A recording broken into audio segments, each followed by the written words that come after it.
From Hong Kong, Chicago, and the city of Stoke-on-Trent, this is the Classic Lenses podcast. Hello, and welcome to episode 78. Oh, God, I've gone wrong already. Wait, Ricardo's not in Hong Kong? He's not. No, that's really confusing, isn't it? Yeah, because we haven't got Perry with us. So, where are you, Ricardo?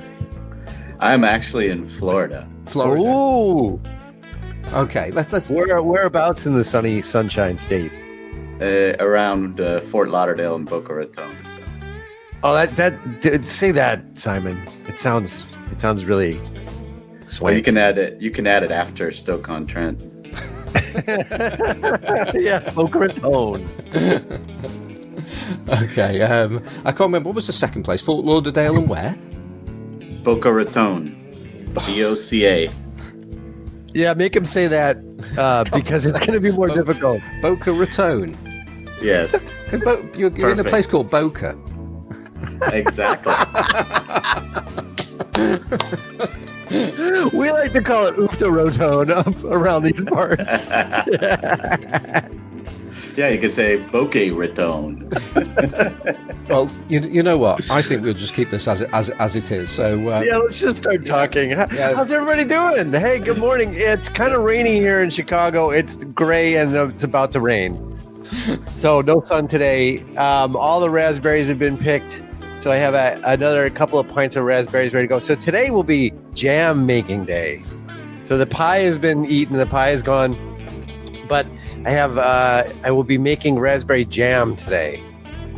Good. And I have an excellent batch of ginger beer that I'm finishing up right now.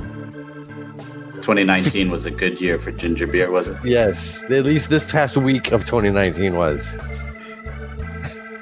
Good vintage. Yeah, good vintage, exactly. All right, well, trying to get things back on track. We have Ricardo Bayol with us. Hello, Ricardo. How are you doing? Thank you. Hi, Simon. I'm doing well. Good. Okay, my notes have gone completely out the window for the second week running. So I'm gonna start off by saying thanks to Isabel Cuades for being with us last week, and not only just giving us a great entertaining show, but we've actually had more feedback from that show, and I've had positive feedback from that show. Mostly positive feedback. Mostly. Somebody may beg to differ on the feedback from that show. Oh, right. So are we talking about frenemy of the show, Ricardo Bayol of Best Vintage Lens, by any chance? Maybe. Well. Oh, come on, Johnny. I thought the show was brilliant. No, I know you said so, and you had some very insightful comments, which I think you may we could go revisit them. I mean, that would be a good way to get things going today, don't you think? I was just so thoroughly impressed with how she had you guys eating from the palm of her hand. It was a brilliant thing to watch. I mean, to get you, Johnny, to say, yeah, film is basically crap and we should all be eating it. To get Perry to say, yeah, bokeh shots of flowers that where almost nothing is in focus are just so wonderful. I need to shoot artistic shots, and forget cheap lenses. I want to shoot with broken lenses that cost nothing, that I can get for free. That was so wonderful to watch. No, it was a fantastic show, and it was. But we have, as people, regular listeners to the show will have realised that Perry, hello Perry, Perry is travelling at the moment and he can't be with us, and so we've asked Ricardo to take the third seat with us this week, because we're going to do something of a catch-up show, because we've had quite a few emails come in and we just haven't really got round to doing them. So we've got plenty of emails and questions, plus we've also invited more people to drop some more questions while we're at it. But before we get onto that, I think it'd be good to just have a little bit of a catch-up with Ricardo, And perhaps if you can just give people a little bit of a reminder, because there may be some people listening now that weren't here or weren't listening back in October last year. It's episode 40, I think it was. So perhaps you might want to just give a little bit of a rundown of what you're up to, and tell us what you've been doing other than pointing out every single error of the Classic Lenses podcast on Best Vintage Lens ever since that we were here last. Oh yeah, no. Hey guys, I only do it because I love you, right? You know that, right? That's what my dad used to say right before he beat me. I'm sure you deserved every. I did always. No. So basically, we have the feed Best Vintage Lens, but after coming on your show, which was way back when, I did get into film shooting a little bit, thanks to Johnny and you, Simon. So I did actually buy a Canon P at Johnny's recommendation. Wow. But it certainly wasn't at mine, was it? No. And how did that work out for you? Oh my God, it's a lovely camera, I must say. You are absolutely right about the Canon P. I adore it. I think it's one of my favorite film cameras. And so I did shoot with it, and I actually got it with a Canon LTM 50-1.4, which has since become, wait for it, my all-time favorite lens. Wow. to use on digital. Wow. Because I love the way it renders on digital. I did shoot a bunch of rolls of film. You know, I shot some Tri-X, some T-Max, some Ilford, but I realized that, you know, I totally agree with Isabel that it started taking away time between the developing and the scanning, and started taking away time from me just shooting.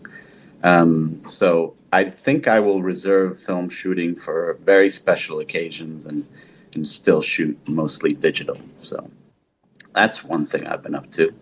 So, you know, just to give you a sense of who I am and where I come from, my father worked for Kodak. So I grew up with cameras and photography all throughout my life. And, you know, in typical fashion as a young man, I kind of rebelled and didn't really shoot photos, just, you know, every once in a while, but never told my dad. And then later on, I picked up a camera again and just fell deeply and madly in love and shoot mostly digital. I think part of my problem was actually way back when the whole process of shooting film and either getting it developed or developing it and then dealing with the negatives. And I'm just a very disorganized kind of person. So archiving all of that and putting it in the right place. And, you know, I just ended up not doing as much photography as I would have liked. But then with the advent of digital, where all of those things seem to be a whole lot easier and a whole lot faster, and I could just have my computer archive and do everything, I started getting much more into photography. I shot mostly, and still shoot mostly, macro shots, though. Since I got into vintage lenses, I've started really enjoying portrait photography, and street photography as well to some degree, though I'm not very good at it. So that is a sort of brief recap of where I come from. But a little while ago, I got into vintage lenses, I'd say maybe 3 years ago, and just fell so head over heels in love with the way vintage lenses render and the beauty of it and the imperfection of it. But, you know, just how wonderfully they took photos that, with some friends, we started up an Instagram feed where we basically asked people to submit photos taken with vintage lenses, and we defined that as anything from before 1990.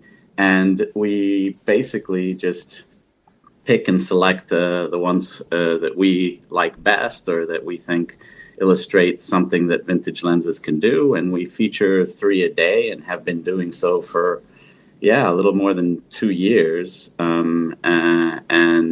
And so there's a really interesting collection of shots taken with vintage lenses from all over the world there in Best Vintage Lens. And every once in a while, we write reviews and provide some helpful criticism for the folks here at the Classic Lenses podcast. It's been said by many people, including ourselves, that your summaries of our shows are actually usually better than the shows themselves. Yeah, definitely. So never. It's particularly interesting though, because you do get to the heart of things. But see, I mean, when you're actually recording the show, there's plenty of times where you misspeak, and you don't even know you've misspoken, and perhaps Johnny or Penny might point out an error or something like that. But generally speaking, things just flow, and so we do make errors, and you do helpfully point out those errors for us. Thank you. Yeah. But the other, I really point out errors. I think I just try to be a little bit funny and push things farther than they need to go, to just sort of point out slight inconsistencies or slight inconsistencies. We're full of glaring inconsistencies here. Don't sell us short, Ricardo. There I go again. But the other side of it though is that you do come out with some insights which I think that you really do crystallize what actually goes on in the show sometimes in a way where I'm reading it, I'm thinking, oh, that's just so right. I'm thinking, I was there, I was recording it, and I just didn't see it in that way. And you do crystallize the views of and thoughts of, I think, of many people. So I think you do a great job of cutting through the BS sometimes to get to the heart of the matter. So it's always a good read. Oh, thank you. Right. Indeed. Yeah. Okay. So what we're going to do now, we've got loads of questions. So I'm going to hand over to my friend in Chicago, who's going to read them out, and we're going to do our best to answer them. Now, these go back at least to early July, but we have a sneaky feeling that there may be more questions that we might not have captured. So if anybody has any questions that have been submitted to us that we don't cover today, if you submitted them before July, then chances are we've lost them. So if you still want us to answer your questions, then just get in touch with us again and just resubmit them again to classiclensespodcast@gmail.com. So over to you, Johnny. All right. So we will start with Jamie Bloomquist, who is 120 Plastic on Instagram. And this may have been sent via Instagram. Now it's probably sent via email. Okay, anyway. Jamie Bloomquist. Greetings, podcasters. I mount vintage lenses on my Sony a7 II and see a range of prices between adapter brands. Any insights on the differences between a $15 Photassi and a $30 Photodiox adapter for the same mount? Is it all about adapter build quality, or am I losing out on image quality by using a cheaper mount? Thank you. Right. Well, Simon is our resident adapter guy, so yeah. Seeing that I sell lens adapters, I'll go first on this one. And the short answer is yes, there is a difference between a cheap adapter and an expensive adapter. The only thing is there's a huge grey area in between, and it doesn't necessarily follow that an expensive adapter is going to do a particularly better job than a cheap adapter.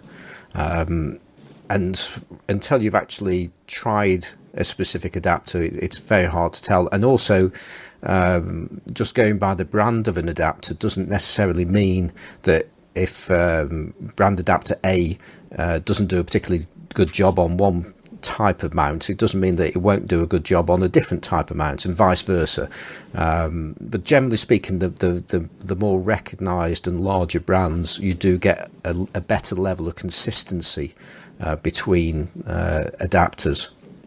The biggest issue I find with the cheaper adapters is usually with the slightly more complicated adapters themselves and how they actually mount. And a typical one will be, I'm not sure if it is actually more complex or not, but OM adapters, they are the Olympus OM adapters, are the adapters I've come across in the past when I wasn't selling adapters, and I'll be trying to find an adapter for Micro Four Thirds or something like that.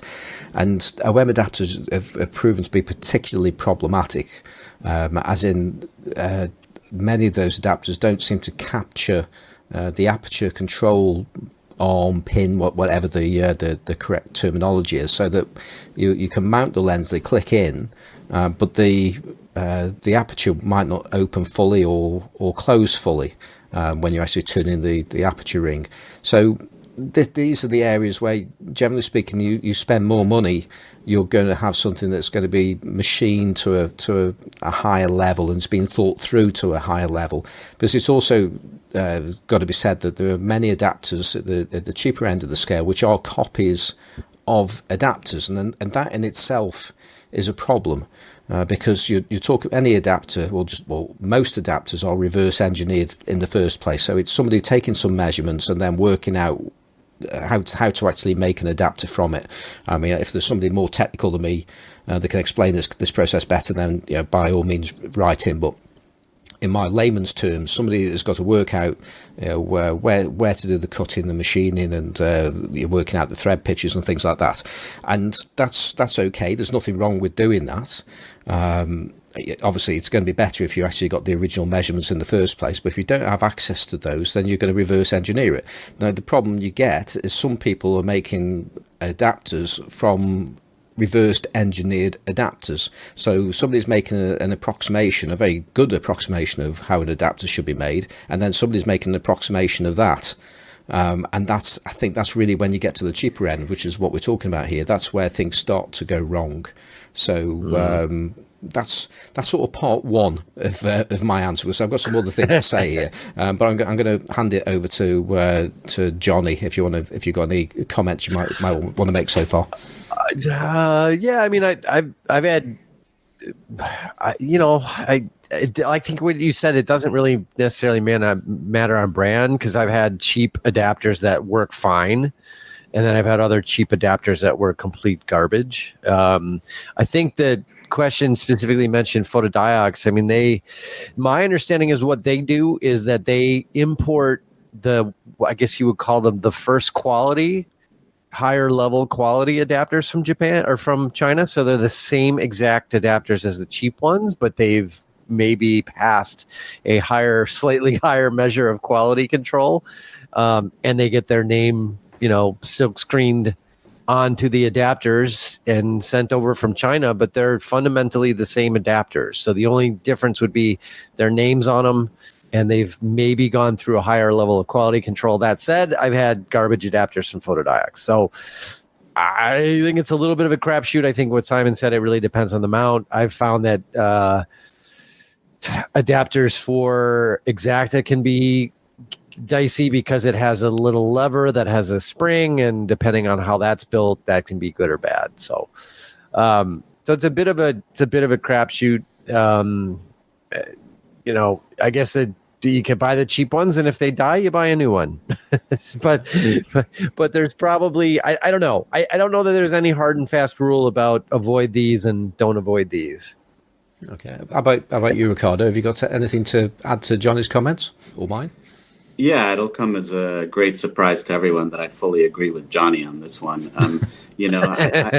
I do think that the cheaper you get, the higher the sense of potentially not so good quality you might have. Though I have used Photasi adapters a lot and haven't really had any problems. I think the construction quality is really where you're gonna have issues. And I had only one out of many adapters that didn't get to infinity just because the measurements were off by fractions of a millimeter. Mm-hmm. And that was a cheap adapter. I've never had that happen with the more expensive adapters, but I've also had loads of cheap adapters where that didn't happen. I think the only major problem I had with an adapter was actually with a helicoid. I use helicoids a lot, and one of the helicoids I used actually broke down Yeah. in the middle of shooting, and the lens fell out, and luckily I caught it before Wow. it hit the ground. But I'm not buying that brand again. I can't even remember what brand it was, but it was one of the cheaper helicoids. Another thing that I have found that could be a problem is the coatings inside the adapter. And the way they reflect light, some of them may lead to flares, particularly if they're longer, like in a helicoid when you extend it out. I've seen people that glue felt on the inside of that to minimize the reflections on the inside of the adapter or the helicoid. I've never had a problem with the ones I've used, but that can be an issue. And I guess we should also say that some people consider basically focal reducers as adapters, and there where you're actually including a lens inside the adapter to change, to have a focal reducer. In that case, I do think you get what you pay for, and having a very good lens in it makes a whole lot of sense. I've had good luck with what is it? I can't even pronounce it. The Mitacon Songji Lens Turbo 2, but I know there's much more expensive ones, and I know there's cheaper ones, and people say sometimes the cheaper ones don't do as good a job.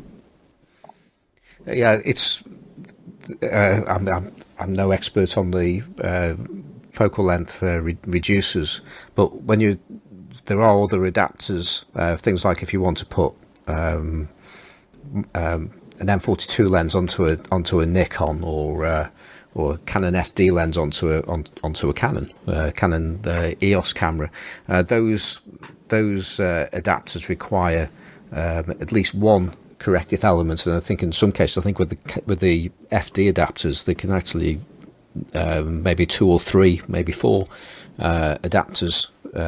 elements in there to actually correct for the focal length, for the focal flange distance.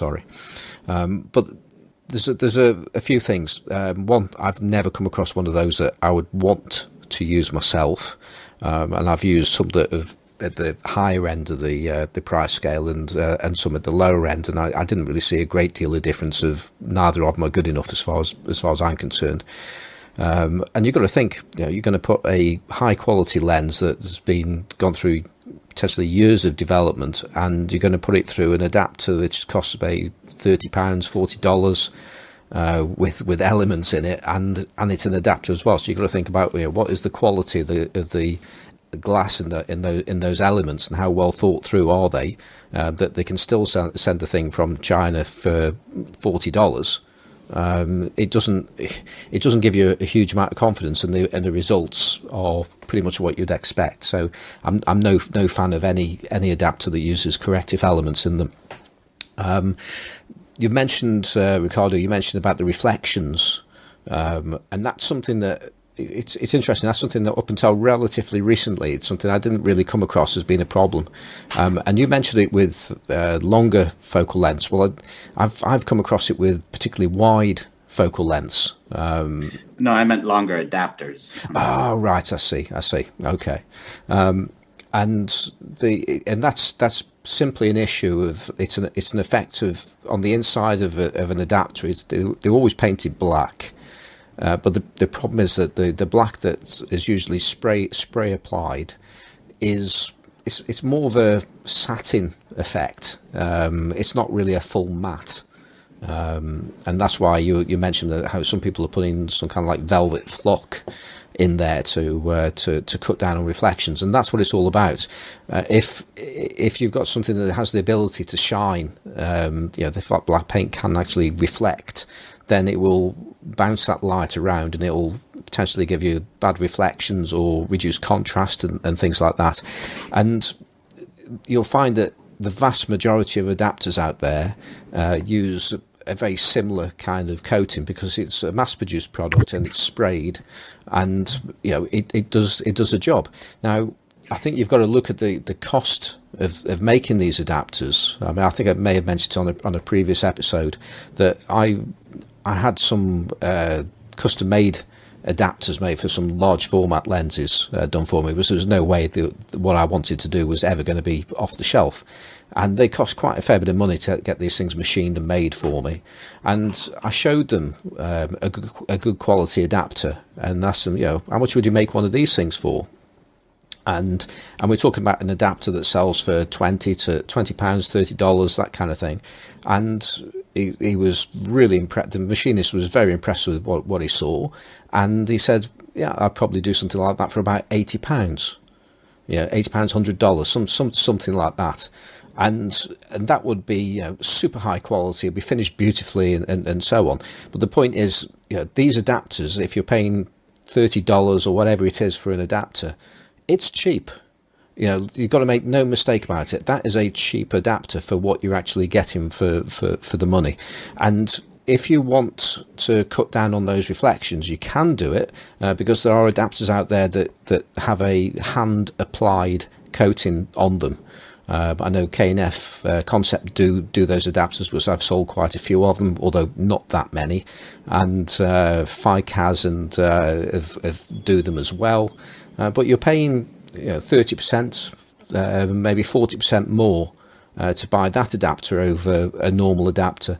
And it's the fact is, I've sold those adapters over time, and people don't buy them because they don't want to spend that amount of money on them. So it's a case of you get what you pay for. But certainly if you're going to buy expensive adapters, it's well worth actually checking what the internal is like and whether it's just sprayed just like just about everybody else's adapters and it's not specifically anti-reflective, or whether there's something special in there, because that is something that is worth paying a little bit more for if you're one of these people that encounters reflection problems. Yeah. One other thing to add here, sorry, Johnny, is that, I used to shoot Nikon, and obviously Nikon is probably the worst brand to use for adapting old vintage lenses, just because the flange focal distance is so long. And so, you almost are limited, are very limited to which ones you can attach with simply an adapter. And one thing that I saw people doing, and I actually bought a couple of lenses this way, is that some people in the Ukraine and other places are machining old lenses. So I had a guy remachine a Jupiter 11 to fit on a Nikon. And basically, the design of the lens is such that they could actually cut out some pieces and get it to focus to infinity. It's not exactly using an adapter, but for people who love Nikon and want to shoot Nikon cameras and still shoot vintage glass, this can sometimes be a way to get at least some lenses. Not all lenses will let you do that, and certainly you're not going to be able to adapt sort of the LTM lenses, although this was actually an LTM 39 lens, so depends on the lens, I guess. Are you sure it wasn't a Zenit M39? Rather than it might have been, yeah, because I don't think any machine in the world would get an LTM lens running on a Nikon, but a Zenit M39 definitely. I could see how you might be able to do that. Yeah, it could have been actually. I don't really know. Yeah. One other point about the adapters was earlier on you touched upon adapters not reaching infinity. Which is bad news, however way you look at it. You also note that just about every adapter you may have actually used goes slightly past infinity. So, and the question mark really is how far past infinity is going to be acceptable. I mean, this is done because of machining tolerances, I believe, and a wish to avoid exactly the problem that Ricardo's pointed out there of lenses not reaching infinity. So what they tend to do, and I think, I don't know if all manufacturers are going to go along with this one, but most manufacturers that I'm aware of make the adapter ever so slightly short. I mean, I'm talking about a fraction of a millimetre short of where it perhaps should be to get a true infinity focus. But I've also noticed some lenses, there can be variations in lenses, let alone adapters, about where infinity actually sits. So I think that's when you do find an adapter that well, I say most adapters do go past infinity. Well, I think they're just covering bases rather than being incapable of actually machining to the precise limit there. Right, now before we move on, Perry, who as I said earlier is travelling, but he's seen this email and he has taken the time out to record a specific answer regarding LTM lenses and LTM adapters, specifically LTM to Leica M. So here's Perry. Hey guys, I just want to add my 2 cents on this email about adapter quality from Jamie Bloomquist. I'm sure Simon and Johnny, you guys have got most of the adapters covered, so I just want to add a quick note about LTM to Leica M adapters in particular, because there are a lot of these on the market and they vary wildly in prices, from the very cheap to the very expensive original Leica ones. Now, most of them will work fine because all these adapters do is add 1 millimeter of thickness and a Leica M bayonet mount to the LTM lenses.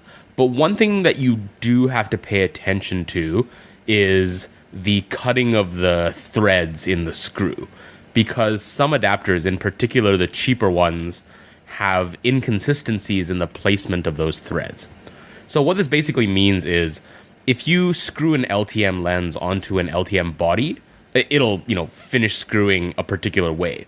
And on a properly made LTM to M adapter, you want the lens to end up in exactly the same position on the M mount body as it would on the LTM. Now, some adapters, because the threads are cut at the wrong angle, you might end up with your lens kind of rotated slightly off center. This usually doesn't make a difference in terms of focus accuracy because it's the thickness of the adapter that, accounts for the focusing distance, but it can make a really big difference if you have a focus tab on your lens.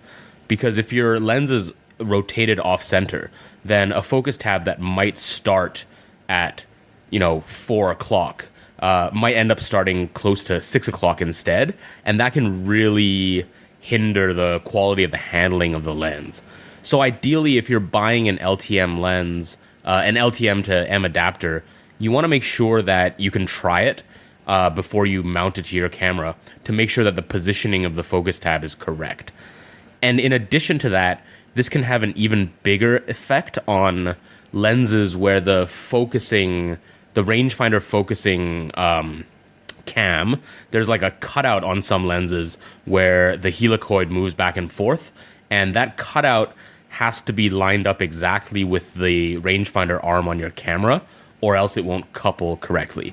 Rob Jameson in the group recently had an issue with this where he has a top core 35 centimeter, 35 millimeter f2.8 lens, and the cutout on his rangefinder coupling portion of the lens doesn't line up correctly with the cam. And as a result, his lens will only focus sort of near infinity and then it stops coupling. Now, that's not a problem with the lens because it'll work perfectly on an LTM body, but his adapter, because it's off-center, is actually blocking the rangefinder arm from coupling with the lens. So when you're getting an adapter, the original Leica ones are a lot more expensive, but the ones that I've tried have been perfectly aligned. But if you're getting a cheaper adapter, I highly recommend that you get them in person so that you can just check to make sure that everything is lined up properly in terms of the position of the lens when it's fully screwed in. There is another way you can tell, but I haven't fully tested whether this is consistent or not. But you can count the threads in the screw of the lens. I think 4 threads is correct, 5 is an incorrectly cut adapter. This is a very poorly documented issue that kind of drives me crazy. And even when I brought the issue to my local adapter shop, they hadn't even been aware of it. And we found quite a few inconsistencies on the adapters that they were selling across all brands except the original Leicas. So just something to bear in mind. I hope that made sense. But if you are looking to adapt LTM lenses to Leica M mount, if your lens has a focus tab or a cutout for the coupling, pay really close attention to the proper positioning of the lens.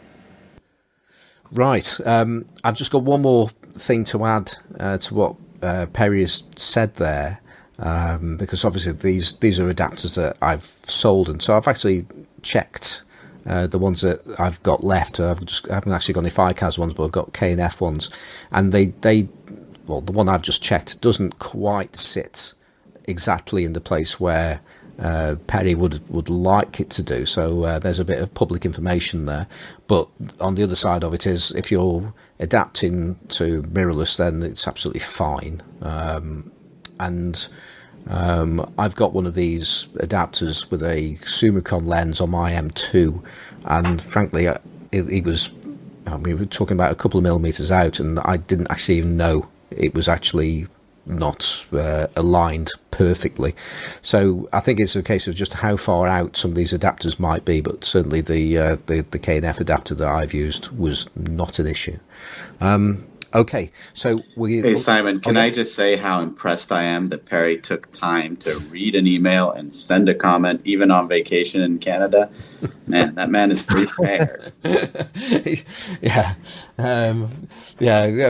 We did give him a bit of information there beforehand, so I think it might have been before he left. But yeah, thank you, Perry. And we got more of Perry later as well. Okay. Have you got something there, Johnny? No, I was just going to say, I mean, this was, I've always just told people to just buy original Leica adapters and avoid the cheap ones. But this kind of dissection of why they're problematic from Perry was really helpful. And it makes sense. I mean, it makes sense that is the cause of the problem, are the threads themselves. So great advice there. And yeah, I don't know. I usually just tell people, look, go buy the vintage Leica adapters. They're more expensive, but how many do you need? I mean, you basically need, one, and they just screw lenses on and off them. Or if you really need more than one, you can buy more than one. Or if you really need it to pull up the frame lines on your film camera, then it means you need no more than 3, I guess, basically. Anyway, yeah, it was just a good dive into that. And, the original Leica adapters, you pretty much can't go wrong with them. So yeah, absolutely. So thank you, Jamie, and thanks for your patience as well, because that goes back quite a way, that question does. So hopefully we've given you a full answer on that one. Okay, so should we move on to the next one, Johnny? Sure. We're gonna do Daniel's question. Daniel wrote us on July 16th, and Daniel says, "Hello, CLP, great show again. I didn't know a thing about CY lenses until today, though looking through Flickr, I find the rendering isn't my cup of tea. Anyway, here's an observation from someone who's struggled with focusing on SLRs, the newer generation screens, while brighter are less contrasty. This makes nailing focus that much more difficult. I've hacked an f3e screen out of its bezel and put it in a Nikon f2K bezel, then compared it to the f2 version of the same screen on an f2 camera. The later screen just doesn't have the same pop and doesn't give me that same confidence. Also, while split prisms and micro prisms are just garbage. As you probably know, these focusing aids are etched into the glass and they just don't work accurately under all circumstances, because when the angle and strength of light changes, so does the prism accuracy. B or E style screens all the way, with emphasis on the older versions. Prisms suck. Regards, Daniel." Well, I'm going to get you a T-shirt of that, Johnny. Prisms suck. Yeah, maybe. I mean, I do agree with them. I mean, I can't focus at all with SLRs anymore, but even when I could, I often noticed, looking at my images afterwards, I'm like, that's not in focus. I remember very distinctly that was in focus on the split micro prism. And yes, that's because split micro prisms are garbage. There was a really good, maybe we'll talk about it when Perry's back. But it came up in context of something that was mentioned a couple shows ago, but there's a great video, I guess I could put the link in the program notes, by Garry Winogrand talking about SLRs, which is just pure wonderful, Garry Winogrand on video if you've ever seen him. He's amazing. But he makes some really good points about basically these things are meant to essentially give you the same focusing ability you have with a rangefinder camera, but they just don't do it very well. That being the split micro prisms. And I have to say I agree with that observation. So took me 50 years to figure it out, but he's right. Well, I like split screens.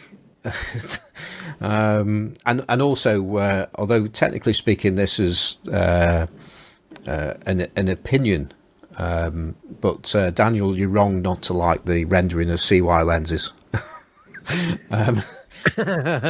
Because they're great because they're Zeiss lenses, and that's all there is to it. For me, Simon, I agree with you on CY lenses. I don't agree with you on the split prisms. I think rangefinders do a much better job for film shooters. And one of the things I do love about shooting digital is the ability to zoom in and get the focus exactly like I like it. Yeah. And that to me is almost worth the price of admission alone on a mirrorless camera. So. Yeah. I would second that. I mean, the best focusing camera I have ever used, period, of any type of camera ever, is my Fuji mirrorless, where I have both peak focusing and magnified. You can nail the focus. If you didn't get the focus right, it's because you screwed up. It's not the camera. So totally agree. The other thing about the prisms, though, a lot of this is going to depend on the speed of the lens. So if you're using a long telephoto and it's an f4 5.6 or something like that, then the split screens do get a little bit dark. In fact, they become effectively inoperative. So that's definitely a handicap, but it's also a good advert for using fast primes, in my view. Yeah, but then they're not accurate with fast primes either. So it's like that's kind of the whole. And then to make it worse, if you think you're seeing the depth of field in an SLR wide open, you're not. You're just not. It doesn't look that way. It's not. You think, oh, it's an SLR. I'm seeing what I'm going to get. No, you're not. That's not what the depth of field is going to look like on film. It's just a guide. So there's so much that's misleading about that beautiful image in your SLR. Yeah, well, I've seen that happen. I've done when I've been using a 5D, and I've looked at the picture on the back of the screen. I thought that's not like the image I'm just looking at. Yeah, right. So yeah, that's definitely, and I think there's been a few things on the internet for exactly that reason. So that's a certainty. So I think this means a classic lens shoot off, a focus shoot off between get a 1.2. Put it on two cameras and see if you can get the focus as well as it should be. Yeah, it could be interesting. Well, when you say two different cameras, put it on a mirror. Well, let's see if we can get with a rangefinder, a mirrorless, and an SLR. See if we can get the focus better with a split prism or a rangefinder or a mirrorless. I'm with Johnny. The mirrorless is going to smoke everybody else away, but I do think a rangefinder does a much better job on the focus. Well, yeah, I'm almost with you, but certainly I completely agree that a mirrorless camera you've got more potential of getting an accurate focus with mirrorless, and you actually do get to see the picture that you're taking, whereas you don't on a DSLR. I don't think there's any real argument that a good EVF is the best way to get true accurate focus. I think that is, I don't think you can do better than that. And the other thought just occurred to me, I can't think of a lens that you can potentially use on a rangefinder, an SLR and a mirrorless camera. You've got to take a choice between them. So but it's an interesting point, but I think that I'm sure that other SLR cameras that Johnny has tried where he's had problems with accuracy, he's obviously not tried the contacts. That's all I can really say on that. All right. Shall we go on to errands? Yeah. This is going to be a big one. Okay, so I'll just start in on it and then I'll explain. So basically, Aaron sent us this question, and Perry and myself had a little follow-up exchange on this via email. I put my comments down because I knew I'd forget them before we actually got to reading this. So I'm going to read the question. I'm going to read Perry's email answer to that, and then I'm going to read my answer to Perry. And if that's not enough, we'll then talk about all that. So our question is from Aaron Alfano. This is from July 17th. And he writes to Simon, Johnny, and Perry and says, hello, I've been listening to the podcast for a long time and really enjoying it. Listening to episode 76 this morning, I was surprised that both Johnny and Perry said they dislike the Pentax Spotmatic.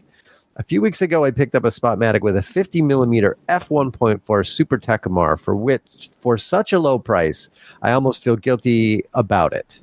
I find it to be an excellent camera with so much so that I'm questioning my long-term commitment to Nikon manual focus SLRs. I'm very curious what Johnny and Perry dislike about the Spotmatic. I can understand that the stop-down metering is a bit inconvenient compared to newer cameras, but how big of a deal is it really if you shoot black and white or color negative film? The meter in my Spotmatic doesn't even work, but between the Sunny 16 rule and the Pocket Light Meter app on my phone, I got the correct exposure on every shot of my test roll of Tri-X. No meter, no problem. Also, not that it has any effect on the use of the camera, but I think the Spotmatic is the best looking SLR ever made. Looking forward to hearing your thoughts. Thanks. Keep up the great work on the podcast. So here's what Perry said kind of in response to that. Perry says, on this one, the main reason I don't like the Spotmatic is simply how it feels, especially the film advance. It could be just my copy, but it feels flimsy, reminds me of the Nikon S2 Advance, and compared to my favorite cameras, the Advance on mine is stiffer than a corpse at a strip club. And my follow-up to Perry was, you must have a really shit Spotmatic. I actually love them, but one, it's an SLR, and two, M42 is a crappy mount for open aperture metering and aperture priority. Stop-down metering sucks, and I hate the feel of that switch on the side of the camera. I still don't understand how it's any easier than off-camera metering. I think it was more a matter of not having to buy the light meter and the camera back in the day when people had far less disposable income. My Spotmatics are super smooth. The advanced lever is one of the reasons I keep them around. I especially love the older pre-Spotmatic meterless Pentax bodies, but again, the whole SLR thing. My 2 cents so that I don't forget this before podcast day. And that was from Johnny Sisson. And then Perry wrote, I think Perry wrote back. Or did I write that back? But yes, no, this is me again. But yes, the sender's email, I'd rather use a Spotmatic than any Nikon SLR, except perhaps the FE, which feels like a response camera to the much better SLRs being made by Olympus and Minolta during that same era. And I hope everybody's pissed off now. That wasn't in the email. That was me adding to my reading of all the emails at the end right there. I've almost forgotten what the question was now. So the question, should I read it again? The question was, what do Perry and myself have against Spotmatics? And Perry just kind of thinks they're rubbish and he doesn't like the way they feel. And I like them, but I really dislike stop-down metering, and I really dislike stop-down metering, and it's an SLR, and I really dislike stop-down metering. And I'd rather just use a meterless camera, is what I said. So yeah, I much prefer the pre-Spotmatic Pentaxes, the non-metered ones. I really like them a lot, and I like Spotmatics. It's just I think the M42 mount is it's really bad for, you know, it's bad for open aperture meter. It's like the exact amount. You know, I mean the Topcon cameras are brilliant, but they're kind of ultimately hobbled by the fact that it's an exact amount. So it's the mount of the camera. The mount predates the need for, you know, in-camera metering that kind of came along after, and then you kind of go back and you try to re-engineer it to work, and it just doesn't work that well. And it certainly doesn't work for open aperture metering, and it doesn't work for aperture priority. And for me, I'd either rather use a completely unmetered SLR, or I'd rather use an SLR that does aperture priority and be done with it. So that's my thought. Okay. Ricardo, have you got any thoughts on the Spotmatic? No, I actually like it as a camera. I thought it was the one I tried, and I must say I didn't try it for very long. I did like it as a camera. I had no problems with it. I thought it was interesting what he said about the app, the metering app. I've tried one, and I also had good success. And I wonder how many people actually use those iPhone or Android metering apps. I've got one on my phone. I mean, it works pretty good. It occurred to me that it was stupid to pull. Well, I guess they're a lot more expensive now, but for me, my phone would be to replace about $600. It's stupid to pull a $600 phone out to take a stupid light meter reading when I could pull, a $15 light meter out that does it better. So I have it, but I don't really ever use it anymore for actual light metering. But those apps they're good. I mean, if the working at the camera shop's any indication, I would say at least 50% of people shooting with older cameras right now that's how they're metering. Probably much more than that. Although I have noticed the same thing, is that I think people are realizing it's stupid. There's certain things it's just stupid to do with a phone, $1,000 smartphone. And I think Except that means carrying another light meter, just one more thing to carry. Yeah, but they're tiny. I mean, they're tiny. You can get a light meter small enough to swallow. I mean, they're tiny. They're not a big deal, and it's just part. To me, it's part of the fun of doing film photography. Is you get to really learn the light and measure the light and understand how light works. You get to just understand how to read light, which is a great instinctual thing to develop as a photographer, because then you're not. It's like it just becomes part of the process that you internalize. So I don't know.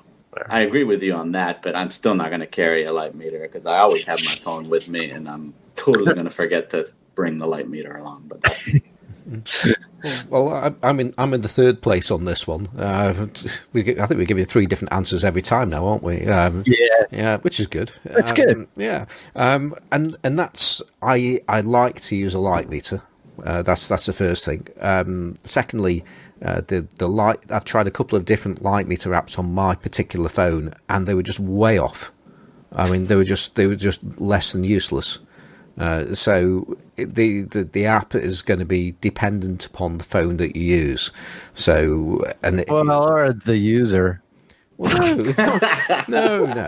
Ouch! Shots fired. I can use a phone. I can use a light. I can use an app. I can do that. And the way I would test it, I'll just go to just a scene, a known scene with a camera, and maybe a light meter that you trust, and see if they agree with each other. And if they do, that's good news. And then try the light meter app and see if that agrees with both the others, or at least close to it. Because it's getting 2 light meters to truly agree with each other is I think you want to hide into nothing with that one. But as long as they're all within the right kind of ballpark, then you're good to go. But I couldn't get a light meter app to work on my phone reliably, so I just don't trust them. Having had them they've been going wrong with me. So I like to carry a light meter that I trust, and I wish I could actually trust a smaller light meter, but I use a Gossen Profi 6, which barely fits into a pocket. So I'd rather not actually carry it. I'd be quite happy to actually use my phone if I could actually truly trust it, but I don't. And that's the other part. My phone is a 100 and I think I got it used, and it was about £90, so $110, something like that. So my Profi 6 is probably worth about £80. You know, so I'm just picturing Simon trying to read light with a BlackBerry right now. A flip phone. Yeah, flip phone. Exactly. Wait, let me text that up for you. yeah, my Motorola and flip it out. Yeah. Hello, Moto. Yeah, exactly. Yeah. But no, I like light meters, and I'm very happy. To me, it's more about accuracy and trust. So I will use the device that I trust the most, and that's the one that gets used. Simple as that for me. My light meter is far smaller than my phone. That's all I have to say, and that's what I get. Yeah. That's what I walk around with these days. I like light meters too. Yeah. Yeah. And just on, I'm going to offer a bit of an opinion on the Spotmatic, and it's not really worth much, but I'm there thinking, yeah, it's a camera, isn't it?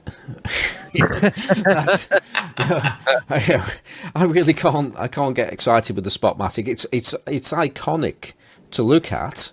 You know, there's something very special about the look of that camera. Yeah. But in terms of its use, it's very vanilla, and I can use one, and it leaves me unmoved. But a lot of people like it, and that's good for them. Yeah. All right. Okay. Why don't we move on to the next question, which I gotta scroll down and see what that question is. I believe it's from Ronnie Brandon. Yes. Right? Yeah, I'll give a quick little bit of history on this one. Ronnie wrote to me or emailed to me via where was it? eBay. Because he had two questions, and I started to respond via eBay, and I realised, oh dear, this could just run into an essay. And it'd be just so much easier to talk about this. So and there was also a bit of clarification I wanted as well. Okay. So I emailed Ronnie back and said, would you mind? Because he'd actually mentioned that he listens to the show, which is good. So yeah, could you email the show and also just put a little bit of clarification, and then we can give you a full answer. Yeah. So it looks like we actually have a 2-part question from Ronnie, or in any event, we have 2 questions from Ronnie that I think go together, so we're going to read them together. Does that sound right, Simon? Yeah, that's right. If we do the second one first, because that was the first one that. Oh, the second one first? Yes, okay. that was the eBay question, if you like. Okay, gotcha. All right, second part first. Ronnie Brandon says, "Hi Simon, I'm a film-only shooter and a newcomer to the Classic Lenses podcast, and you've really piqued my interest. Anyway, I have an old M42 to Canon FD adapter, which I used to mount on my dad's old Helios 44M onto a Canon AL1 because it's a much better body than the Zenit the lens came attached to. My question is, the Helios has a pin on the back that somebody told me is for aperture priority cameras like my Canon. But if this is true, the adapter certainly doesn't do aperture priority. Do you know if this is the case, and can you supply a new adapter that would do the trick? Failing that, I know this is a long shot. Is there any way of mounting M42 lenses onto an Olympus OM mount? That's my preferred camera system, and I've read it's difficult because of the flange distance or something like that. Like I say, I'm a newcomer to the podcast. Many thanks, best Ronnie. And then we have a response that would have come from Simon, and then we have Ronnie writing back to Simon saying, "Thanks for your eBay reply. As requested, below is my original message to you. To clarify then, I'm using..." Wait, am I reading this part too? Oh yeah, I am reading this part too. Okay, gotcha. To clarify then, I'm using an M42 mount Helios 44M on a Canon AL1 body. This is an FD mount body and unusually for Canon, an aperture priority model. This camera will also do full manual mode, which I've been using with the Helios as aperture priority ceases to work, hence my question about the pin on the back of the lens. The Helios is giving me something that my Canon FD glass doesn't. It's full of character, I like the UFTA, and I think it's going to be a gateway into other vintage and classic lenses. Second part of my question then, sorry that it wasn't very clear, but was about mounting M42 lenses onto an Olympus OM mount. I primarily shoot an OM2 with a few really nice Zucchio lenses and would love to be able to use my Helios on the M42 body. I'm really only using the Canon because it's better than the only M42 body I have, which is a Zenit 11. I guess most people mount old lenses on a digital. There's probably not much call to mount old lenses between differing film camera systems. Anyway, thank you so much, and I'm looking forward to wading through the podcast back catalog and going down the rabbit hole of classic lenses. All the best, Ronnie Brandon. All right. Yeah, thanks for that, and thanks for the clarification there, Ronnie, as well. I think let's do the second part first. Yeah. So talking about putting M42 lenses onto Olympus OM, and I meant to actually open up.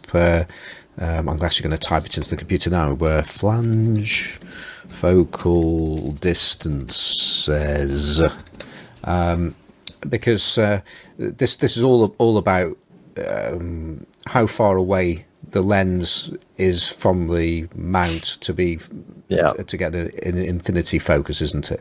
So the shorter the native mount of your camera, at least, that allows you to use more lenses which are designed for cameras with a longer flange distance. So which is why mirrorless cameras, you can, with particularly short focal flange distances, can mount just about anything. And as we touched upon earlier, Nikon have got one of the longest flange focal lengths, which means that to get them to sit correctly on the camera, you would actually effectively have to mount the lens slightly inside the camera to get to infinity, which isn't going to happen. And as we touched upon earlier, to put something on, say M42 onto Nikon, you would need to have some kind of corrective element in there, which I've said, just don't do it unless you're desperate. So I'm just trying to find out what the flange distance, the register distance for OM is 46 millimeters, and for M42, it's 45.46, which sounds like, it's basically the same, but half a millimeter, big difference. And it's not just the half a millimeter; it's the fact that you have to, build an adapter, so that is in and of itself adds some distance, and it depends. I mean, sometimes you can actually seat a lens stepped slightly inside the throat of another lens mount, but it depends a lot on the hardware that is used to stop the lens down, et cetera, et cetera. So long story short, you really can't do it. It's not going to work. I don't even think you can do it. I don't even know if there's a glassed adapter that exists to do that. It's probably something that's technically possible to do with a corrective optic. But who's going to do it? It's going to be unsatisfying. Let's put it that way. It's going to be an unsatisfying experience. If I could venture to make a suggestion, it would be that, two things. I mean, either just get a cheap M42 body, such as a Spotmatic, that will work just fine with that Helios lens, as long as you don't really want to use stop-down metering. In which case, if you really do, you could get one of the later Spotmatics. Is it the F, I think, that will do that? That will do open aperture, metering and all that stuff. If you want, I don't particularly like those, but some people do. Or, I mean, to me, the easiest solution would be, this is where Minolta cameras are particularly useful because they have a shorter flange focal distance. And in one moment, I'm going to tell you what that is, because I'm going to look it up here on the chart if I can find it. But it's relatively short. 40. Oh, that's the wrong one. I was going to say 40. I've got the A mount there, but it's shorter than that, isn't it? Yeah. Here we go. 43.5. Right. Exactly. So because it's shorter by several millimeters than just about anything else, you can easily adapt M42 lenses into a Minolta. And I've done this quite a bit. I think I've said the best aperture priority M42 camera as a Minolta. Because that's where I'm more likely to actually use my M42 lenses. It's brilliant because since you have that auto manual switch on most M42 lenses, you can, put the lens on the camera. You can quickly flick it down if you want to do your metering, and it's instant versus the stop down metering on a M42 body, like a Spotmatic, and you can just shoot it, stop down like that, and the metering will be perfect through the lens, and you won't have to do anything. It's just easy, simple aperture priority. So that works. And I think for someone who uses OM cameras, you'll find Minolta cameras to have equally nice viewfinders, because I feel like there's no going back once you use a camera with a really good viewfinder like an OM or a Minolta. So anyway, that's my thought, is get any of the Minolta X bodies, like an X700, X370, X500, X570, whatever, get a M42 adapter and you're off to the races. I'm just from a couple of things you said there. The FD mount, Canon FD mount, is actually shorter than Minolta. It is, but why would you want to use FD lenses on anything? I mean, well, no, but if you wanted to use M42, which he's already doing, of course, isn't he? Yeah. So he can actually do this, but I think we're going to come on to the first part of his question shortly. But also, I think the shortest SLR mount is Konica AR, which is a full 3 millimeters shorter than even Minolta is. The downside is it's a Konica. The Konica lens is good. Konica bodies not good. Yeah. Ricardo, I don't know if we've sort of left you quiet there for a little bit. I don't know if you got anything to add to what we've just said there about that part of the question, at least. Anyway. No, what it got me thinking about was when I was shooting my Nikon cameras, which I loved, and I'm not going to take the bait on Nikon that Johnny threw out earlier, but I had a lot of trouble finding old lenses that I could use. But one of the things I did do, and I mentioned this earlier, was buy a machined HELIOS from a guy in the Ukraine. And I think his handle was like Kozbek 44. I'll put it in the notes. And so he basically machines a HELIOS to fit on a Nikon. And if he can do that, he can probably do that to put it on any body you want. Is it worth it? Probably not. As Simon and Johnny said, probably not worth the effort or the time or the money that you're going to spend to get it done. Though, I think we have a question about cheap lenses. And as I've often said, the HELIOS is a very cheap lens and a wonderful lens. So I also, like you, love the way it renders. That 44M is a wonderful lens. Yeah. Now, there are more things I can say on this, but I think we should move on to the first part of the question now, which was to do with the pin. The lens in particular we're talking about is the 44M, and that has it's M42 and it has what I call an auto pin. I don't know if that's if there's a better name for an auto pin. Would you go along with that, Johnny, or would you call that anything else? What's that? I'm sorry. The pin that sticks out to the back of automatic M42 lenses, so for the stop down metering. Oh, the second pin, the little second pin, yeah. Well, the pin that when you let's just explain what I'm talking about. So when you focus a lens on a most M42 cameras, you'll be focusing, and the lens will be wide open to enable you to have a bright viewfinder, right. And so to enable your focus, and so you might set the aperture to f8 for the photograph you wish to take, but the actual lens itself would still be wide open. And right. Then at the point where you actually take the photograph, a mechanism in the camera pushes upon the pin, and that pin then closes down to f8, and then it takes the photograph all very, very, very quickly. Right. Okay. So I've seen them called aperture pins, by the way, just simply. Yeah, that's it. Well, that's aperture pin, auto pin. That's it. So that's pretty much what we're talking about there. And back to the original question, it was a case of, has this got something to do with aperture priority? And the answer is no. It's got absolutely nothing to do with aperture priority. It's got everything to do with what I've just talked about there. Right. And this is the thing now.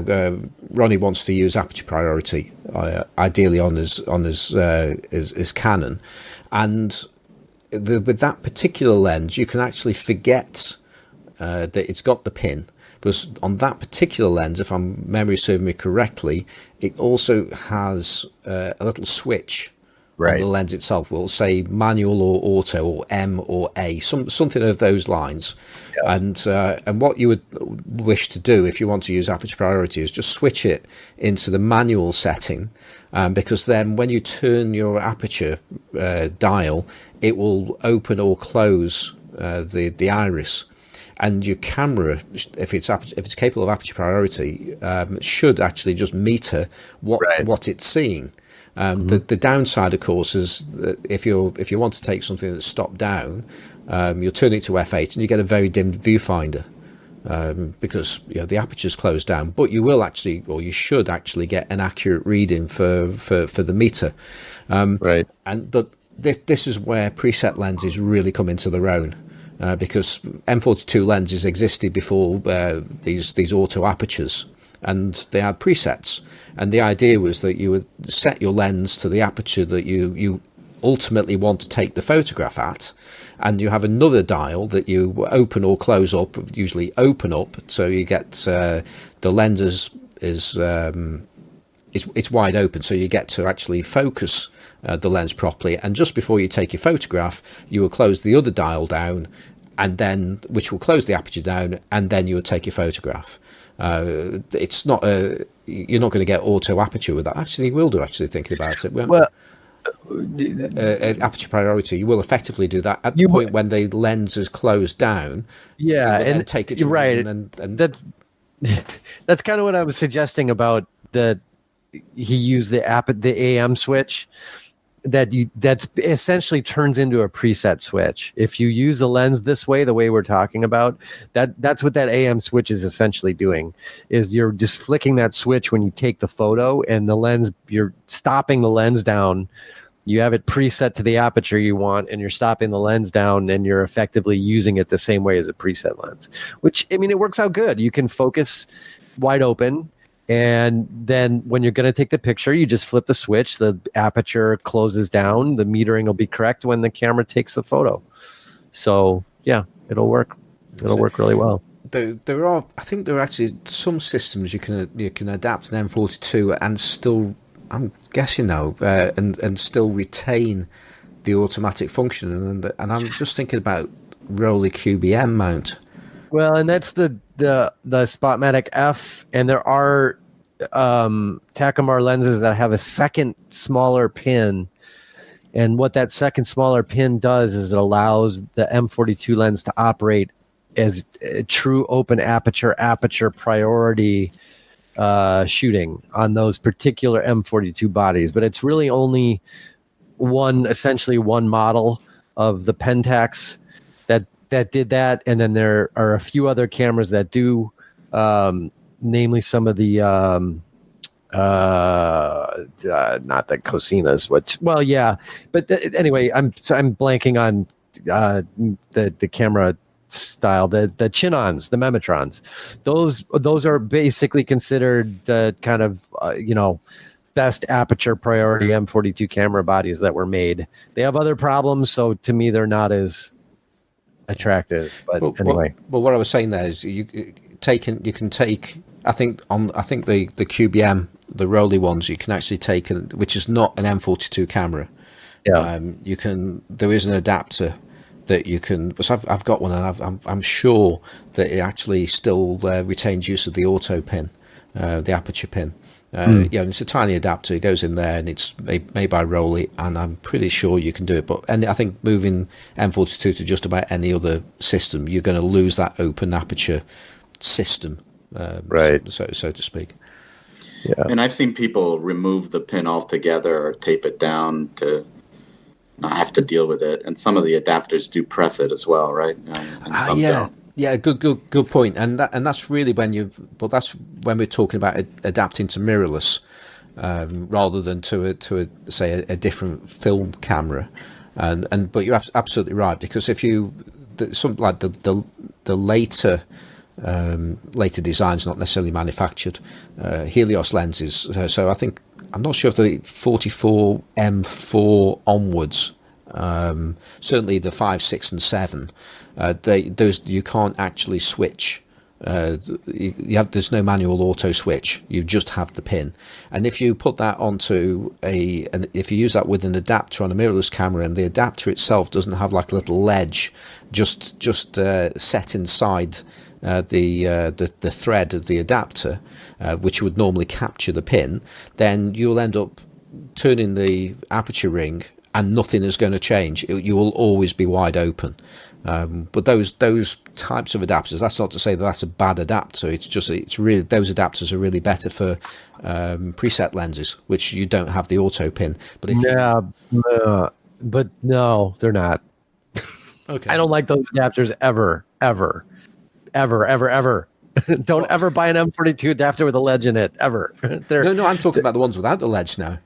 Oh no, those are the good ones. Yeah, that's why I put it in there, because I know you like those. But no, this is the point though. If you buy an adapter that hasn't got that ledge, and you have a lens that doesn't have a manual switch on it, then you're faced with either, well, unless I'm wrong here, Johnny, and you can correct me, you're either going to have to tape that pin down or remove the pin down if you actually want to adapt it. Yeah, right. And those are the lenses I would also avoid. are the M42 lenses that are probably the much later ones from the 70s, and that Russian garbage. Those are the ones I basically don't like anyway. But with real M42 lenses with a real pin in them, or a preset lens, the adapters with a ledge are problematic, because with preset lenses they often don't let the lens screw in all the way. With lenses with a pin in them, it sometimes presses the pin but not correctly or all the way, and then the lens doesn't screw in all the way. They're a ball of trouble. So I tend to tell people to avoid them, and just as long as you get an M42 lens with a switch on it or a preset lens, you don't need that ledge. You only need the ledge for the lenses that don't have any kind of switch, which are the later ones.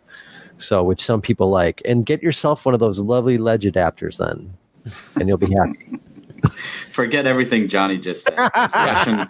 Those Russian lenses are not garbage. There are some wonderful Russian lenses, even the later ones. You can either remove the pin. It's a really easy operation. No. You can ruin the lens. No. You can, or you no. can just tape it down, or you can get one with a ledge, and it will not be a big deal.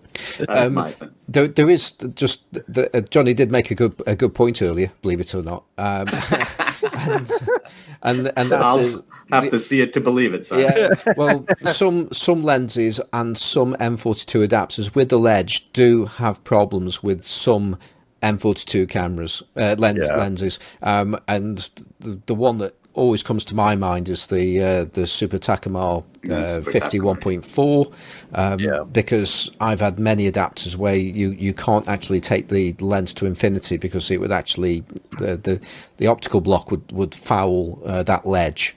Right. So that's a definite problem, and certainly earlier K&F adapters did that, and they updated their design about 18 months ago now, something like that. And I can also say that the FICAS adapters have the same improved design, so you can actually use those lenses. But that is one of those things where some adapters will work with that lens and some won't. It's as simple as that, and it's not necessarily a price thing. It's just whether or not they've actually realised that some very particular lenses have a problem, and then have they reacted to it in the way that K&F did, and FICAS for that matter. So I'll modify my answer. Get a good adapter from Simon, and you'll. There you go. Yeah. But yeah, there are some M42 lenses that are absolutely problematic, such as the Mamiya SX range of lenses, which have got an extra pin in them that will just dig into the adapter, and if you keep on screwing it in, you're just going to damage either the adapter or probably the lens. So that they can be problematic, and also some of the Fuji M42 lenses can be problematic as well. I think they're okay on the FICAS adapters as well, the problematic ones, but I'm sure I've tried it on one and it was okay. But yeah, M42 is problematic with adapters. It's just one of those things. But don't throw the baby out of the bathwater solution with the Johnny says. So if you want to use them, just get a good adapter. All right, voice of reason from Simon. Okay, shall we move on to Nigel Cliff? Yeah. All right. Nigel Cliff writes us about expensive lenses. And he says,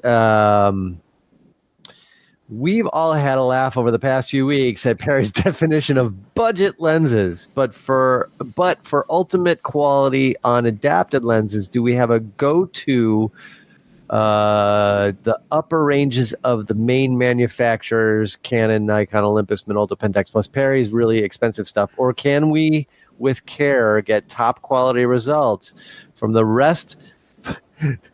what the rest of the human race would class as budget?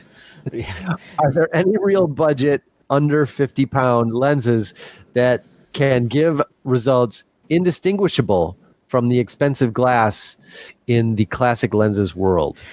No. So yes, I love you, Nigel. Yeah, it's a good question. I think the question is, you just wait for the value of 50 pounds to drop far enough, and you can pretty much afford anything. So no, you give it 6 months. Go the other way. Give it 6 months, and you'll be great. Yeah.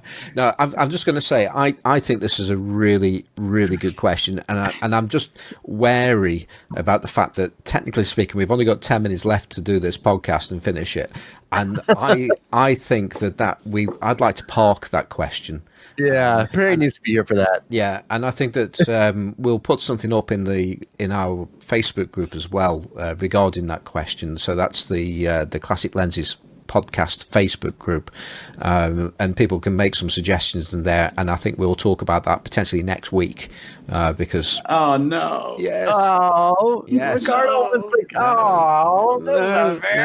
no, it's too big. It's way too big of a topic. Give Ricardo his say. Give Ricardo. Okay. Yeah. All right then, go on, Ricardo. You can say it, but we're going to carry on next week.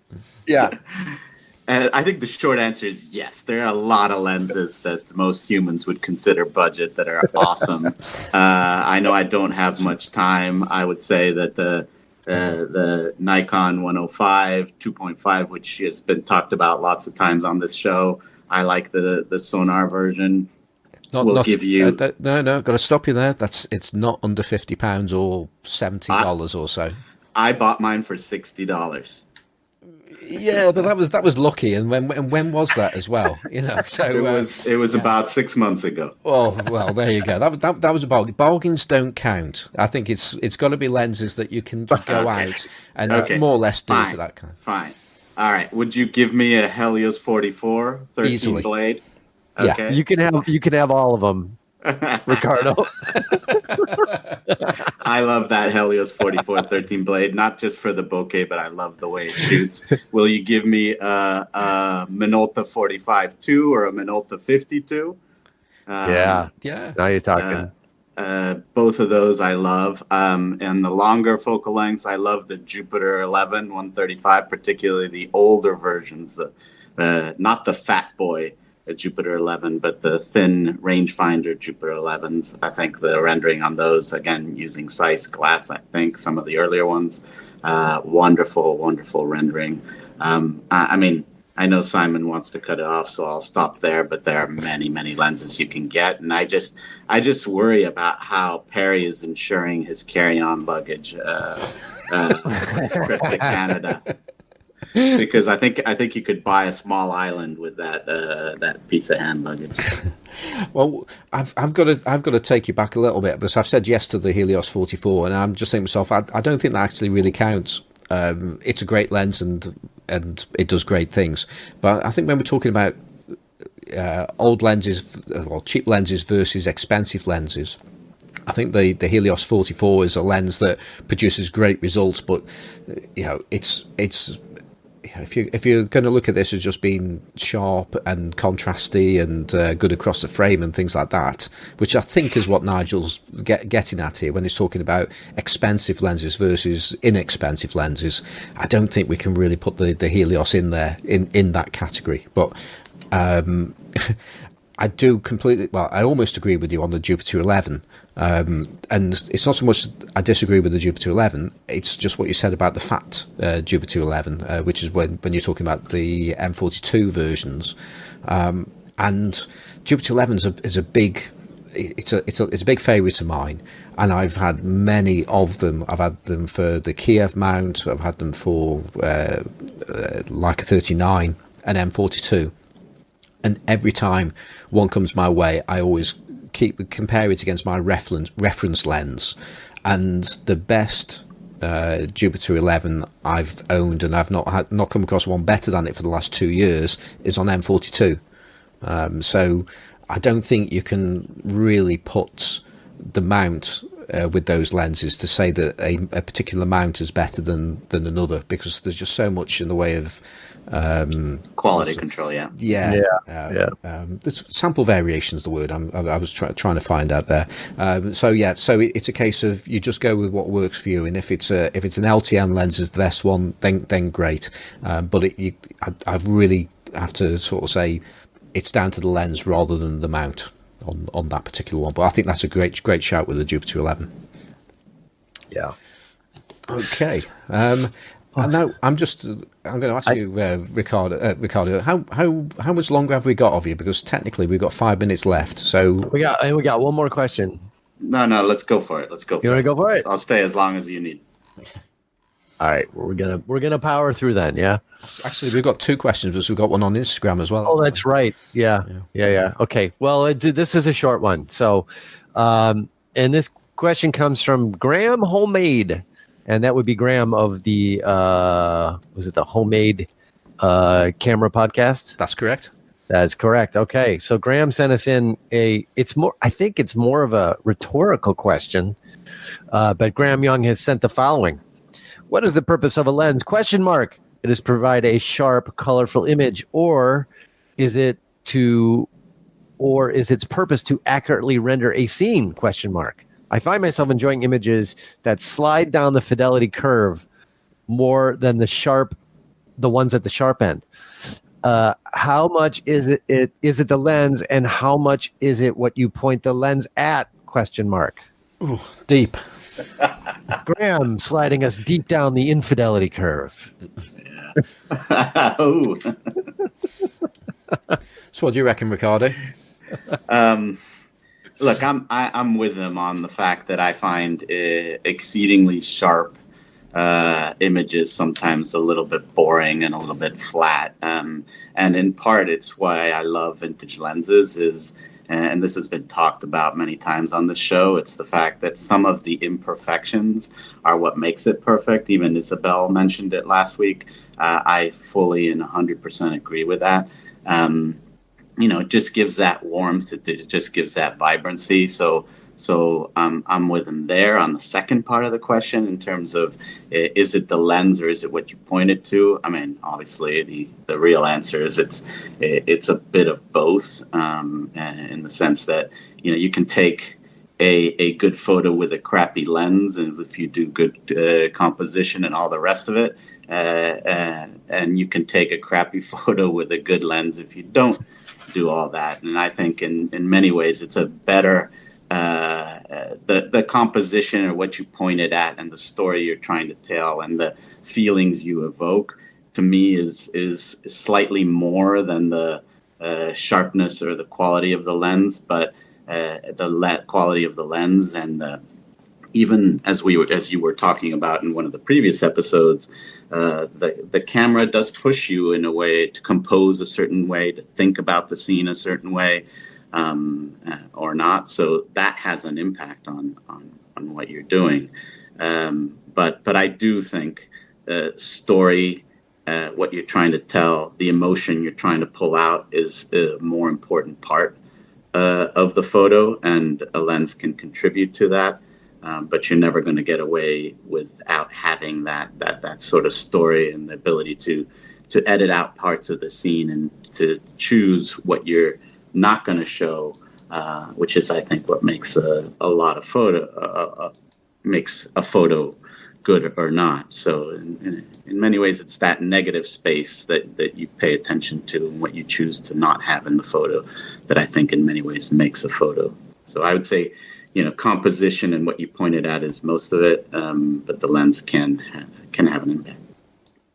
Yeah, the only thing I would, so I think that was very eloquent. The only thing I would say is that the character of a lens will push you in a direction to take a particular kind of shot, and I think it would actually, in many respects, it's like a bit like limitations can make you more creative, and I think a particular character of a lens will make you more creative as well if you want to get the most out of that lens. So, but yeah, totally agree with what you said there. How about you, Johnny? Yeah, I mean, actually, it kind of made me think of talking with Isabel last week, because her photos were both sharp and not sharp at the same time. You could call them sharp, or I mean, somebody looking at a photo might say it's very sharp, and somebody else might say it's not sharp at all looking at her photos. So I don't know. I think what I'm saying is it's down to the intent of the photographer ultimately.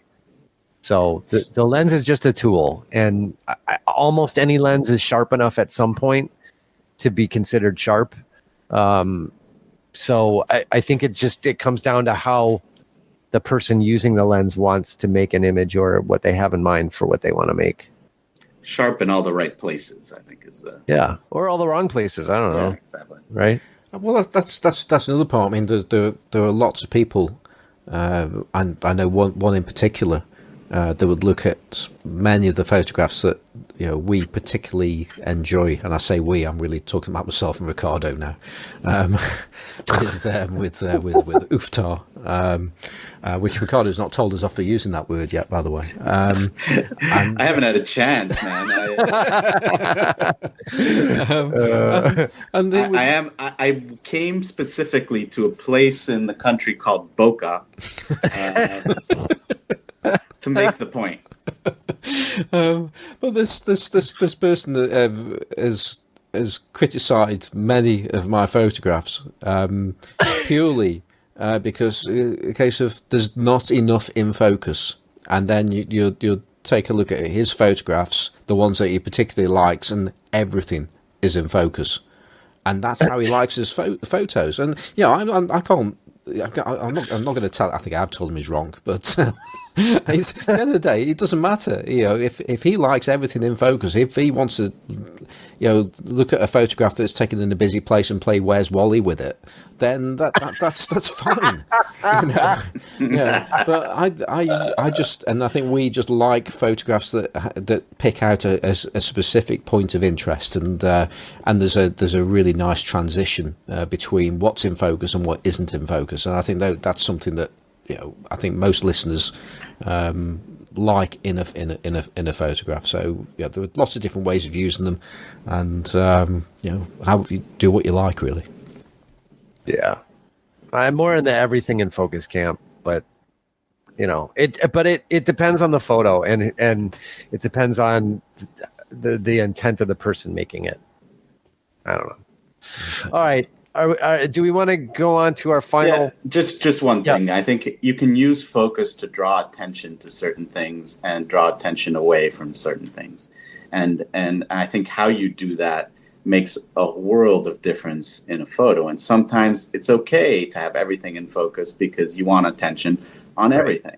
And I think I see a lot of photos, a lot of street photos where everything is in focus. There's no attention.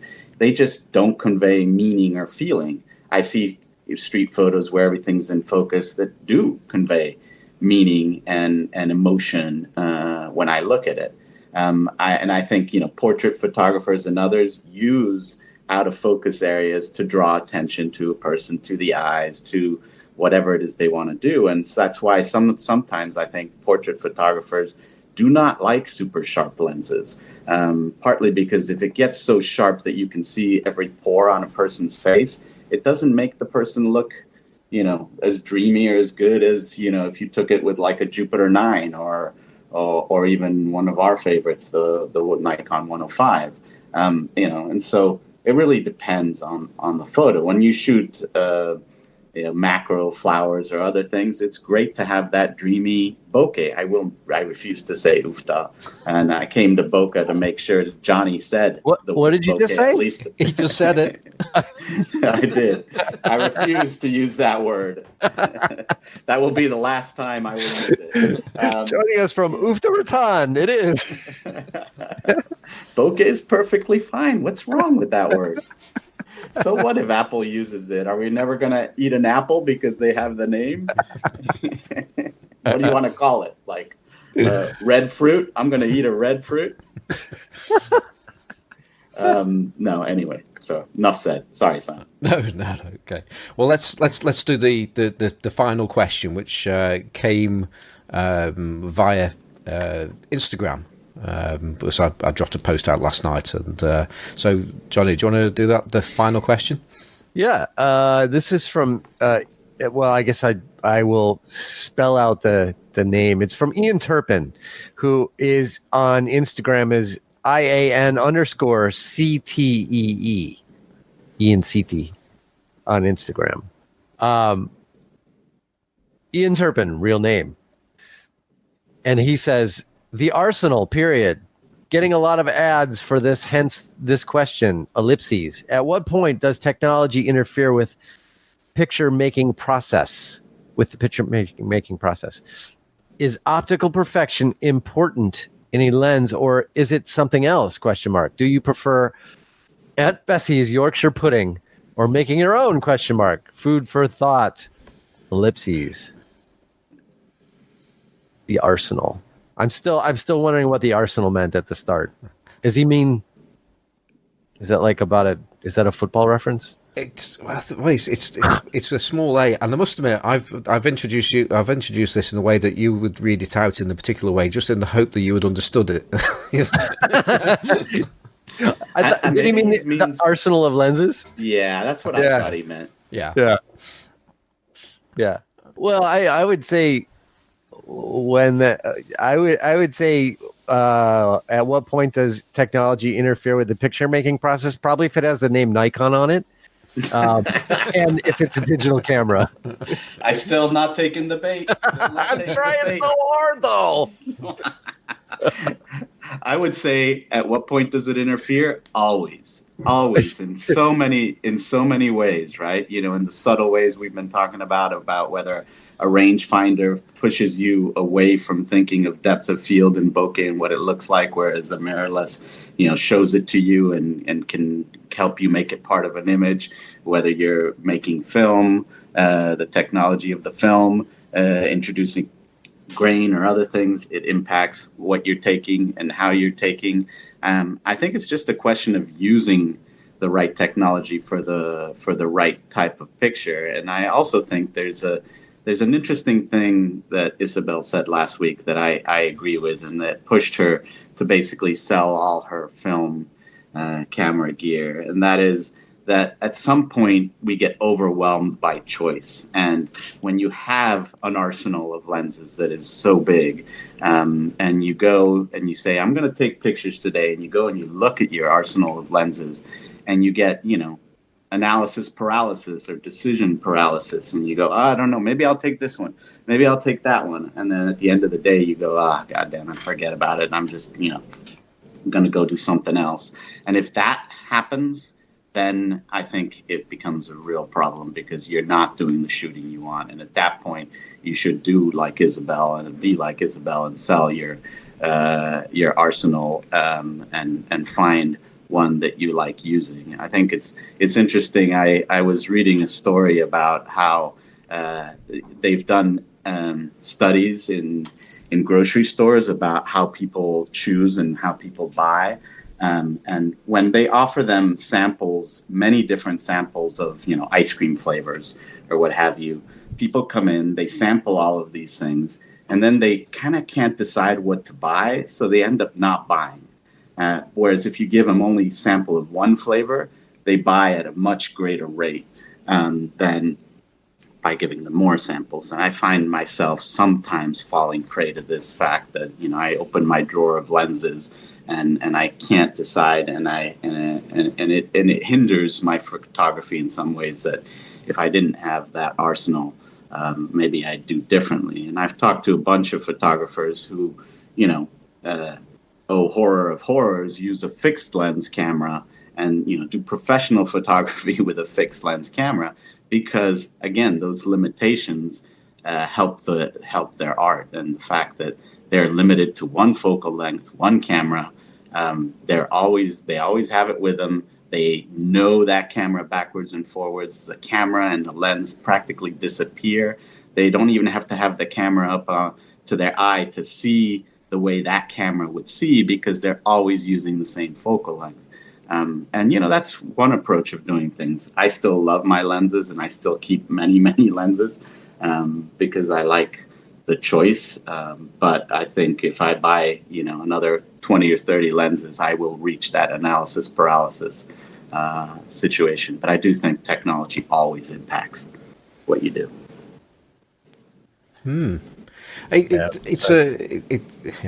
This thing about too many lenses I totally agree with what you've it's sort of done two sides of the story there, haven't you? Certainly when I'm doing more with large format at the moment, and I don't have many lenses, but I have a very clear idea of that. It's more about the focal lengths, and I just want to make sure that I've got focal lengths covered, rather than do I want this particular kind of lens over another. Although no doubt that might come at a later date.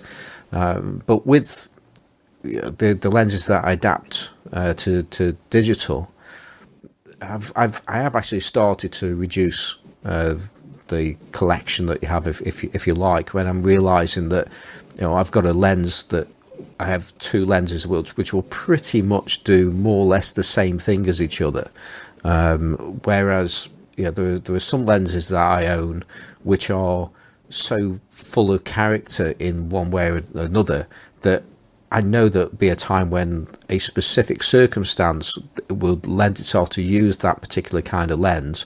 Alternatively, if I'm thinking I fancy going out and doing some photography, I've got the time to do it, and I don't really know what to do, I might actually go to the lenses that I have, and they will say, well, if I take this lens, then I'm going to get, I will be best going out and looking for this kind of shot. And that in itself I can find quite inspiring. So I think for me at least, there's a balance between too many and not enough, but it's about making sure that what you have is distinctive enough that it justifies its place in the cupboard, if you like. Yeah, I think the moment it stops you from going out and taking pictures is the moment you've got too much. Yeah. Anything to add to that, Johnny? No. You guys said it really well. I think, I think one of the places that I see this come up a lot is when people are, I think we've seen the posts in the groups that we're in. I'm going on vacation. What should I take? And, you want to take like everything you own because you'll have time to play with it all. And then you'll have so much stuff with you. You won't be able to even like extract anything out of your bag because it's so packed. So no, I think you guys said it well. It's just like too many choices can definitely not be a good thing. And it's part of what actually, and I'm going to agree with you here, Johnny, is part of what makes the beauty of shooting film is that when you shoot digital, you have this ability to just click, and take as many photos as you want. And therefore you're kind of, you're less choosy about what you're going to shoot. And then when you get back home, you have thousands of photos that you have to select from. And the differences from one to the other shot of the same thing from the same position are just like so minuscule that you're like, is this one better? No, maybe it's this one. No, I think that one's slightly sharper. And then you're like, forget it. You don't even look at them again. Don't even post them. Don't do anything with them. Right.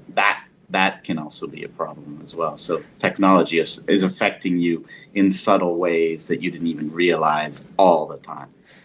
I'm just thinking lens choice is not something that hinders me too much, but camera choice certainly does. And in particular now I'm talking about film cameras, because at the end of the day I've got one main digital camera and I can use just about any lens I feel like. But film cameras, I've got quite a lot of film cameras. I have too many film cameras. I've realised that recently, and it's a case of, well, do I want to take a 35mm camera, do I want to go 6x6? Do I want to go large format or whatever? And then I'll be there thinking, well, which cameras have got film in them? And or that camera's got film in it, but I don't really want to use that camera. But can I justify putting film in another camera when I've got film in that camera, and so on? So I find film cameras is it sometimes means I just don't go out with a film camera when I wanted to. That was the whole idea of going out. I'm going to shoot some film, and I take my Sony instead because I give up. I do have this problem, and it's more. I was thinking about this yesterday. My problem is more that I have a lot of film cameras, but it's that I have a lot of different formats that I want to shoot. So, by default, I'm carrying around a 35mm rangefinder, every day as a carry around camera.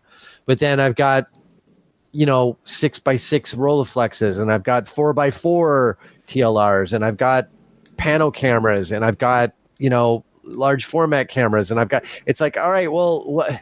And I got half frame camera, and I want to shoot all of them, and I never have enough time to shoot them all. And then if I'm going to go out of the house, I've got to find that camera, and I've got to find all the little bits that go with it. And that, to me, that becomes the problematic thing. So I have to plan ahead for when I'm going to shoot specific formats, so that I can actually make it happen. Otherwise, I end up, I'm like, oh, it. And I leave the house with the same camera I always use. And I do pretty much use the same 2 or 3 cameras 90% of the time. So, yeah. Okay. Well, I think we need to start to wind things down. So first thing I want to do, just a quick bit of housekeeping. And just want to thank those people that have donated to us in the past 7 days on Ko-fi. That's ko-fi.com. And it seems that Isabel's appearance has caused people to donate money to us. So thank you again, Isabel. So I'm just going to read out the messages that we have. First one was from Cheyenne Morrison, who's... he seems to be apologising for not donating to us for a while because he's saying here, back at work at last. So here are 3 more coffees. Keep up the good work. Great, thank you for doing that, Cheyenne. You don't have to do it, but thank you all the same. So we appreciate that. Christopher J. May. He's also apologising for not donating to us. He's saying here, it's been a while since I last contributed over here. Life has been hectic with wedding planning and preparing to move to Sissenland, Chicago. And also blame Simon for his other podcast, the LFPP. That's the Large Format Photography Podcast. It's all your fault, Simon. Nevertheless, I still enjoy the CLP very much. Have 3 coffees on me. Christopher is an avid listener to the Large Format Photography Podcast, and we've got him out and actually using large format. So that's where he's been spending some of his time. But it's great that you've come back over here as well. So thanks for that, Christopher. Nigel Cliff saying, having fallen asleep listening on the train, I'll assume it was worth a coffee. So yes, it was, Nigel, and thank you. And then we got Charles Kirschenblatt, I think. Thank you. What an amazing podcast. Loved the Isabel Cuadez episode, and so did we. And Barry Carr, he's donated to us. Thank you very much. And then we've got Anon, is the last person that's donated to us, and it says here, here is some money for you to buy a bit more fine art Boca Kool-Aid. Seems Isabel Cuades had you drinking it all, and then JK, which I think means joking. Is that right, Ricardo? JK, does that mean joking? Just kidding. Just kidding. Yeah. That's it. I'm not saying that you're the person that's anonymously donated, but who knows? You might be. Loved the episode. So cool what she does with lenses and tilt shift. So thank you, Anon, for your donation there. So thank you very much. And if, like I say, if you want to help us out and doing things like we have actually, as a result of coffee donations, we have actually now bought the cheap lens for Perry.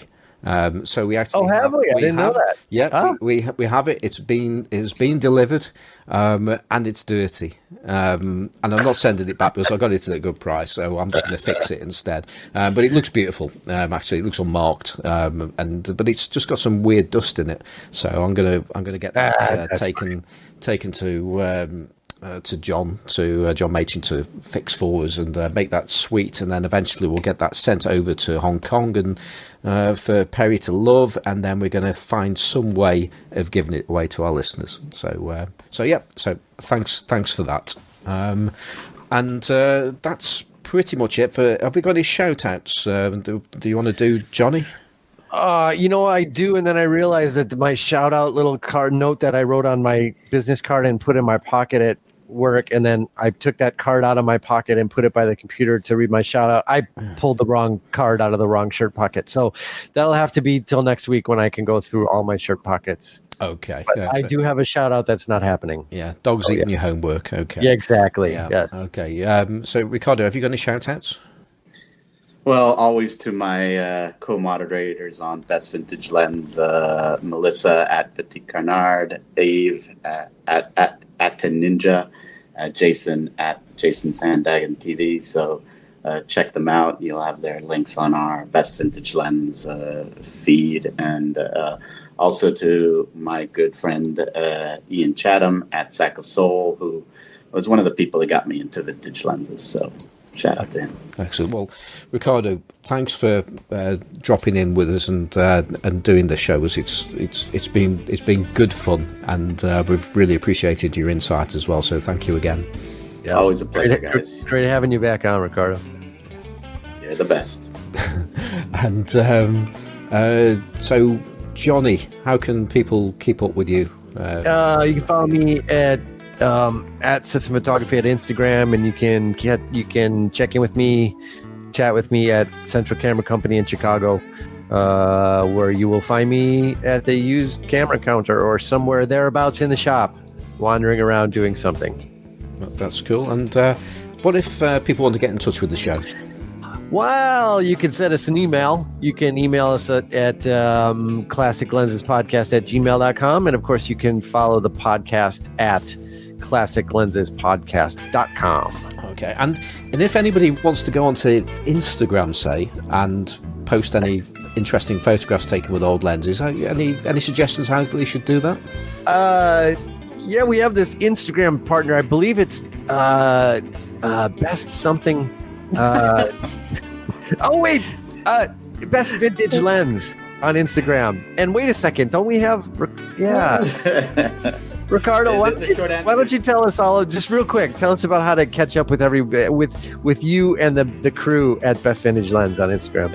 I think the short answer is, why would you want to? Those people are just so annoying. Always like saying mean things, and who needs enemies when you got friends like that, right?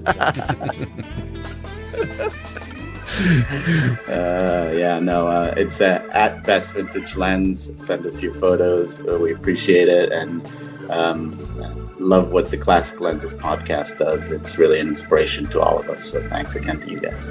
Well, thank you. And how can people keep up with your work in particular? So I'm on Instagram at rbayon. That's RBAYON. Excellent. And one thing is that I wanted to say to Perry, is that he challenged me to take decent street photos with an enlarger lens because he said that's just dicking around with stupid old lenses.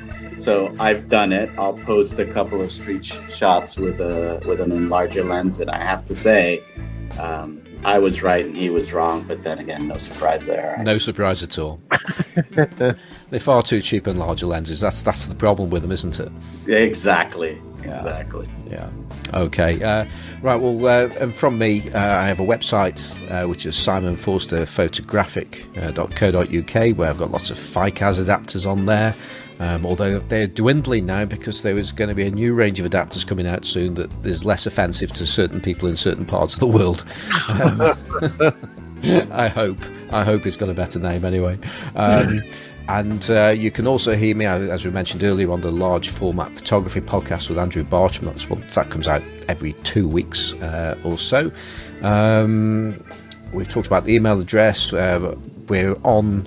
You can always, actually, the three of us and Perry as well, when he's around, post in the Classic Lenses podcast Facebook group, and also Photography with Classic Lenses. And what else? Well, so I'm on Twitter as Simon4. I'm on. What am I on? I've got eBay as it's Fozzy, and if you can't find that, just go to the show notes. So there's a link to where to find my eBay page with lots of lenses. Instagram, Simon Forster Photographic, and that's just about it. Our music is by Kevin McLeod of Incompetech.com. The music's called Octoblue, so thank you very much again, Kevin, for that. And that's it now, so I hope you've enjoyed this week's show, and if you can, be like KARL.